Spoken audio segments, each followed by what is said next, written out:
नमस्कार आज्ञा मु अशोक महांती आपण मानकु समस्त बहुत बहुत स्वागत करुच्ची आम चैनल अशोक हेल्थ टिप्स। आज विषय वस्तु होची आपण माने साप कामुड़े कौन करेंगे यदि आपण मानकु अजानत है साप कामुड़ी आपण माने कौन करिया उचित एवं कौन न करिया उचित से विषय आम डिस्कसन करिबा। तेज चलतु डेरी न करी वीडियो को शीघ्र शीघ्र स्टार्ट करिबा।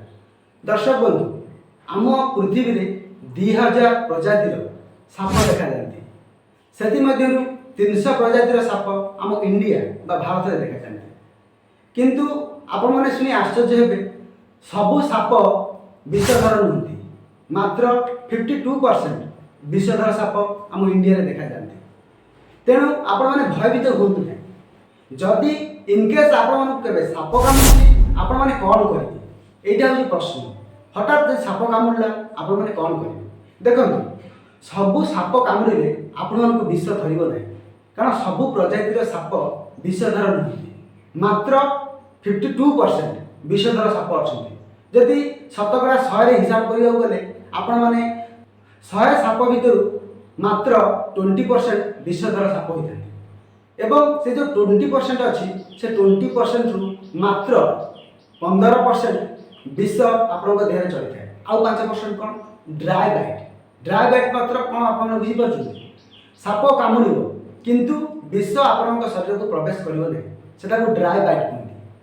तेणु आपण मैंने पैनिक हेबेनि जदि आपण साप कामुड़ी आपण मैंने ओरिड हे कौन करेंगे जदि आपण साप कामुड़ा जो स्थान में साप कामुड़ी से स्थान को आपण मैंने भल भाव साबुन पानी में धोई दिंतु फास्ट धुंतु रोगी को विचलित न होगा कहतु ओरिड हूँ ना रोगी जब विचलित हो तेज तार ब्लड सर्कुलेशन बहुत स्पीड हो जहाँफल कि विष बहुत शीघ्र आप शरीर को चढ़ी तेणु ओरिड हबार ना पैनिक हबार ना तेरे कौन करेंगे ना प्रथम जब आपको साप कामुड़ी आपन तो जानिक आपको साप कामुड़ ना आपण मैंने अजनत साप उपर गोड़ पकई कि साप को आपने देखी ना अजना भाव में साप आसी आपको कामुड़ी आपण मैंने पैनिक हे कि जदि साप कामुड़ी आपण मैंने रोगी को सांत्वना देवे आपण मैंने रोगी को केबे हारासमेंट करेंगे रोगी को सांत्वना देवे एवं रोगी को यथा संभव आपण मानकर निकटस्थ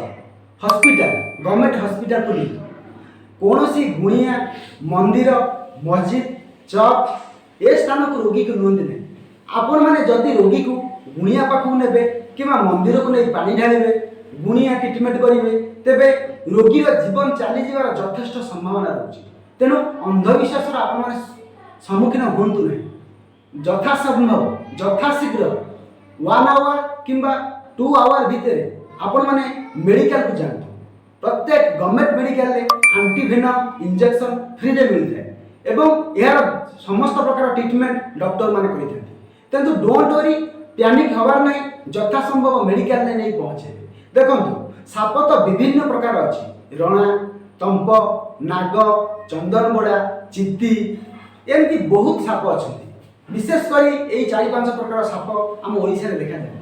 देखो नाग साप कामुड़े आपण पेन है रक्त बाहर आपण मैंने अध घंटे कि घंटाटे भितर तार सिम्पटम्स परिलक्षित हो कौन सिम्पटम्स परिलक्षित हो आखि पता पड़ कि आप बांती हम आपण मानकर कथा कह ठीक ठाक आसब ना ये मुंड बुलेब यही समस्या देखा किंतु मन रखी था चित्ती साप कामुड़े आपण को कौन सिम्पटम यथाशीघ्र देखा ना आपण को साप कामुड़ी बोली आपण मैंने जापर ना चित्ती साप बहुत पतला आकार कामुड़े जहाँकि जना पड़ो ना पिंपुड़ी कामुड़े जेपरी पेन हुए सेहीपरी जना पड़ो तेणु आपण मैंने चित्ती साप कामुड़े यथा संभव यथाशीघ्र मेडिकल को जातु कारण चित्ती साप कामुड़ार लक्षण शीघ्र देखा जाए ना आफ्टर 6 आवर 6 घंटा पर धीरे धीरे रोगीर आखिपता पड़ बांती हाँ लगे कथार बार्चलमे आसो एवं पेट पेन हम यही समस्या देखा जाए। तेणु आपण मैंने पैनिक न हो यथा संभव निकटस्थ चिकित्सालय को जातु सरकारी हो कि बेसरकारी हो चिकित्सालय एंटीवेनम इंजेक्शन ही आपण दरकार। देखो आपण मान मन में निश्चय प्रश्न आसुव जदि साप कामुड़े आम साप को मारी मेडिकल को नहीं देखो दर्शक बंधु आपण साप को मारे समय नष्ट करूँ ना ଯଥା ସମ୍ଭବ ରୋଗୀକୁ ମେଡିକାଲ ପହଞ୍ଚାନ୍ତୁ। ସାପ ମାରିବା ବଦଳରେ ଆପଣ ମାନେ ମେଡିକାଲ ଯାଆନ୍ତୁ। ଏହା ହେଉଛି ଆଉ ଗୋଟେ କଥା, ଯଦି ଆପଣ ମାନେ ସାପକୁ ଚିହ୍ନି ପାରୁଛନ୍ତି ତାହେଲେ ଟ୍ରିଟମେଣ୍ଟ ବହୁତ ଶୀଘ୍ର ହୋଇଥାଏ। ତେଣୁ ଆଜିକାଲି ତ ଡିଜିଟାଲ ମିଡ଼ିଆ ହେଲାଣି, ଯଦି ଆପଣମାନେ ସାପର ଫଟୋ ଉଠାଇ ପାରୁଛନ୍ତି ତେବେ ବହୁତ ଭଲ କଥା। ସାପର ଫଟୋ ଉଠାଇ ନେଇ ଡକ୍ଟରକୁ ଦେଖାନ୍ତୁ। ଡକ୍ଟର ଯଥାସମ୍ଭବ ଯଥାଶୀଘ୍ର ଆପଣଙ୍କର ପେସେଣ୍ଟର ଟ୍ରିଟମେଣ୍ଟ କରିବ। ଏହା ତ ଥିଲା ସାପ ବିଷୟରେ କିଛି ଜାଣିବା କଥା।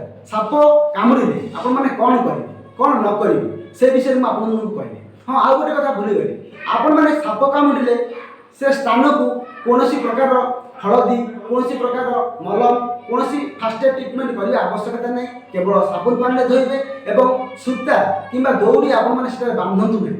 ଦଉଡ଼ି ଓ ସୂତା ବାନ୍ଧିଲେ ବହୁତ କ୍ଷତି ହୋଇଥାଏ।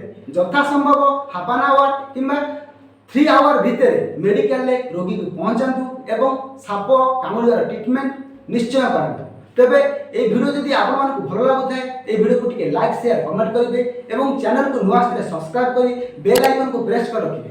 ଏବଂ ଆମର Instagram ID Ashok health tips ଓ ଫେସବୁକ୍ ପେଜ୍ ଅଶୋକ ହେଲ୍ଥ ଟିପ୍ସକୁ ଫଲୋ କରନ୍ତୁ।